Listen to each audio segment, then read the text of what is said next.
Përshëndetje, unë jam Aldo Sulolari dhe dua të tregoj rreth të gjithë organizimit të ditës së sotme, në fakt që është bërë në kuadër të një konferencë madhështore për ditën kundër dhunës ndaj grave, organizuar në 25 nëntor ditën e sotme nga Shoqata Shqiptare e Shpëtimit dhe Shoqata Nexhat. Në këtë ditë ne do të flasim për shumë nga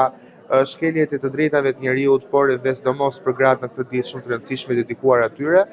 në të gjithë botën, por kryesisht duke folur dhe për të gjitha të drejtat e munguara të gjitha zonjave grave brenda organizatës Mujahedin. Shoqata Nexhat operon në kuadër të integrimit të komunitetit iranian në Shqipëri dhe të gjithë refugjatëve të cilët e shohin Shqipërinë si vendin e tyre të dytë dhe të duhur për të zhvilluar profesionalisht në pikpamje sociale, ekonomike, politike dhe në çdo pikpamje tjetër për një ardhmë më të mirë. Ne do të jemi këtu për t'i hapur portat çdo refugjati për t'u integruar në vendin tonë. Faleminderit.